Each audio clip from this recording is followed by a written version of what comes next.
আজকের ক্লাসে আমরা একটি ওয়েব পেজের মধ্যে কি উপাদান থাকতে পারে তার সম্পর্কে ধারণা নেব। এবং এক্ষেত্রে আমরা শুরুতেই যে ওয়েবসাইটে বেছে নেব তার নাম কি? 'প্রথম আলো'। এই 'প্রথম আলোতে' ঢোকার পরে আমরা শুরুতে যে পেজটার নাম পেলাম তার নাম কি? Web page. তো এই ওয়েব পেজের মধ্যে কি উপাদান রয়েছে তার সম্পর্কে ধারণা নেই। শুরুতেই আমরা দেখতে পেলাম 'প্রথম আলো' নামের লোগো। এই লোগোটা কি? একটি ইমেজ। তাহলে একটি ওয়েব পেজের মধ্যে কি থাকতে পারে? ইমেজ থাকতে পারে। আমরা যদি একটু নিচে আসি, আমরা কি দেখতে পাচ্ছি? এখানে অনেকগুলো মেনু দেখতে পাচ্ছি। তো এই মেনুগুলোতে যদি আমি ক্লিক করি, আমরা অন্য পেজে যেতে পারি।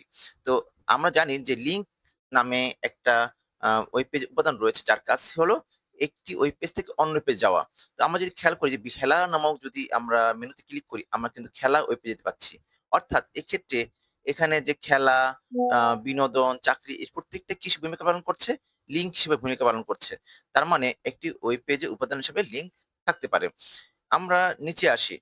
আমরা দেখতে পাচ্ছি এখানে ইমেজ দেখতে পাচ্ছি। তাহলে ইমেজ দেখতে পাচ্ছি এবং পাশে কি দেখতে পাচ্ছি? কিছু লেখা দেখতে পাচ্ছি। এই লেখাগুলোকে বলি আমরা টেক্সট। আম আ পোত আমাদের ওয়েব পেজে উপাদান হিসেবে কিন্তু লেখা লেখা বা টেক্সট থাকতে পারে। আমরা ডান পাশে খেয়াল করি যে এখানে একটা এড আছে এবং এড এর মধ্যে কিন্তু একটা লেখা বারবার দেখাচ্ছে। বারবারও দেখাচ্ছে। তো এই টাইপের লেখাগুলোকে কি বলি আমরা? অ্যানিমেশন। তাহলে একটি ওয়েব পেজে উপাদান হিসেবে কিন্তু অ্যানিমেশন থাকতে পারে। আমরা একটু নিচে যাচ্ছি। এখানে কি দেখতে পাচ্ছি? একটা ভিডিও দেখতে পাচ্ছি। তো এই ভিডিওটা আগে দেখতে পাচ্ছি তার মানে কি এই ওয়েব পেজে উপাদান হিসেবে কিন্তু ভিডিও থাকতে পারে। আ আমরা আরেকটু নিচে আসি। আমরা নিচে আসলে দেখতে পাচ্ছি, কি দেখতে পাচ্ছি? যে একটু আসি নিচে আসি।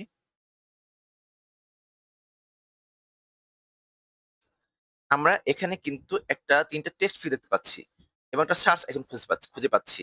তো এই টেক্সট ফিল্ডের ভিতরে আমরা কিন্তু যেকোনো টাইপের লেখা লিখতে পারি অথবা লেখা খুঁজে নিতে পারি, সিলেক্ট করে নিতে পারি।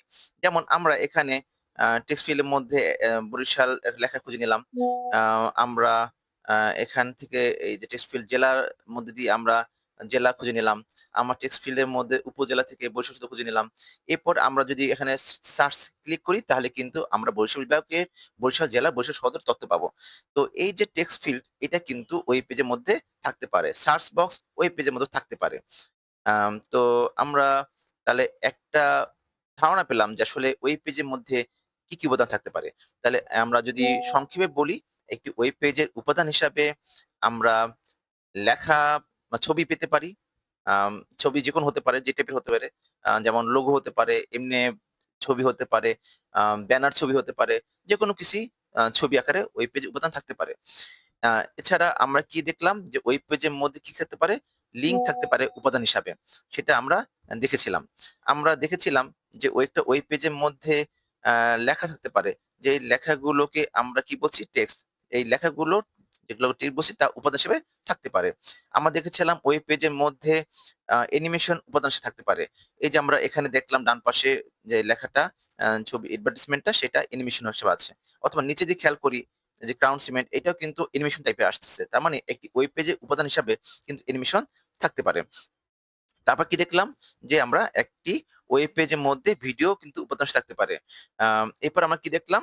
যে আমরা একটা এখানে টেক্সট ফিল্ড যে টেক্সট ফিল্ডের মধ্যে যেকোনো জিনিস সিলেক্ট করা যাবে, লেখা যায় এবং সার্চ বক্স এগুলো কিন্তু ওয়েব পেজের উপাদান হিসেবে থাকতে পারে।